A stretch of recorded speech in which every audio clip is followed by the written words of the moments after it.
कभी मजबूत तो कभी हो जाता है कमजोर। आपको पता है अपने रुपए का मूल्य कौन तय करता है? हम सभी जानते हैं कि भारतीय रुपए के मूल्य में काफी गिरावट दर्ज की जा चुकी है, लेकिन शायद ही आपने सोचा हो कि रुपए की वैल्यू इतनी नीचे क्यों जा रहा है, या इसका मूल्य आखिर तय कैसे होता है। तेजी मंदी के हेड ऑफ रिसर्च अनमोल दास हमें बता रहे हैं इसके पीछे के साइंस को। सब्सक्राइब करो पहले। हाँ जल्दी करो, मुझे पता है कि आप लोग नहीं करते, वीडियो देखते लिए सब्सक्राइब नहीं करते। लाल कलर का बटन नहीं दबाओ, जल्दी दबाओ, जल्दी दबाओ, फिर मैं शुरू करूँ। दबा दो जल्दी, दबा दिया, घंटी भी दबा देना, ठीक है। 1991 तक मजबूत था रुपया। पुराने समय की कुछ यादों को ताजा करते हैं। आपको जानकर हैरानी होगी कि साल 1991 में भारतीय रुपए का मूल्य एक अमेरिकी डॉलर के मुकाबले 22.74 रुपए था। 10 साल बाद साल 2001 में रुपए की वैल्यू एक अमेरिकी डॉलर के मुकाबले 47.19 रुपए थी, लेकिन अक्टूबर 2022 में रुपया डॉलर के मुकाबले 83.26 रुपए सर्वकालिक उच्च स्तर को छू गया। रुपया कमजोर हो रहा है या डॉलर मजबूत? अभी कुछ समय पहले रुपये के मूल्य को लेकर भारत की वित्त मंत्री निर्मला सीतारमण की एक टिप्पणी ने खूब सुर्खियों बटोरी थी।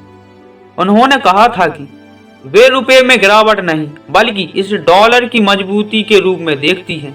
डॉलर लगातार मजबूत हो रहा है तो क्या डॉलर ही हमारे रुपये की कीमत तय करता है?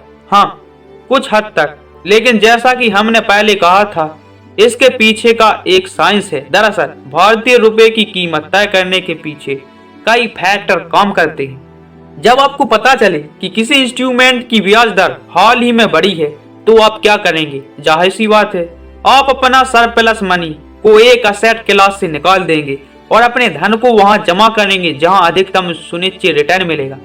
इसी तरह का कॉन्सेप्ट यहाँ है। यूएस फेड लगातार ब्याज दरों में बढ़ोतरी कर रहा है, जिससे अमेरिकी डॉलर एक आकर्षक निवेश विकल्प बन गया है। दुनिया भर से बड़े निवेशक दूसरे देशों से पैसा निकाल रहे हैं और अमेरिका में निवेश कर रहे हैं, जिससे डॉलर पहले से कहीं ज्यादा मजबूत हो रहा है। आरबीआई क्यों बढ़ा रहा है ब्याज दर?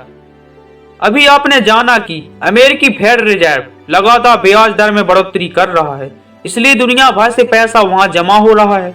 यदि किसी अन्य देश को उससे मुकाबला करना है तो उसे भी ब्याज दर में बढ़ोतरी करनी होगी, इसलिए आरबीआई को भी दरों में बढ़ोतरी करनी पड़ रही है ताकि निवेशक हमारे देश से धन ना निकाले।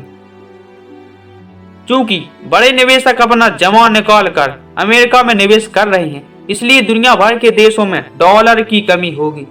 इसका नतीजा हाई डिमांड के रूप में देखने को मिलेगा।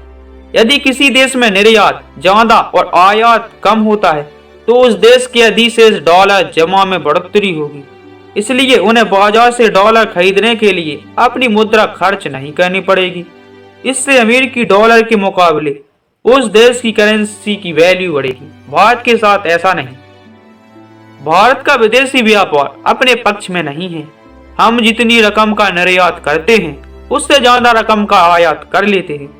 आयात बिलों के निपटान के लिए हमारी करेंसी अमेरिकी डॉलर पर निर्भर है। यदि हम दुनिया में डॉलर की कमी के बीच डॉलर खरीदते हैं तो हमें अमेरिकी डॉलर खरीदने के लिए अपने भारतीय रुपए का ज्यादा भुगतान करना होगा। इससे देश की करेंसी पर और ज्यादा दबाव बढ़ता है। मौद्रिक नीति का भी पड़ता है असर।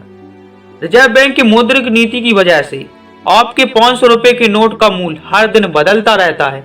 ऐसा इसलिए क्योंकि भारतीय रिजर्व बैंक रुपए की मांग और आपूर्ति पर नियंत्रण बनाए रखने के लिए विभिन्न मुद्राओं को खरीदता है और बेचता है ताकि रुपए का मूल्य स्थिर रहे। इसके अलावा रेपो रेट या लिक्विडिटी रेशो जैसे मौद्रिक नीति परिवर्तन भी रुपए के मूल्य को प्रभावित करते हैं। रुपए के मूल्य में बदलाव का आप पर क्या प्रभाव पड़ेगा? यदि आप विदेश में पढ़ाई की योजना बना रहे हैं तो रुपए के मूल्य में गिरावट के साथ आपको शिक्षण शुल्क देना होगा। साथ ही विदेश में रहने की आपकी लागत भी बढ़ जाएगी।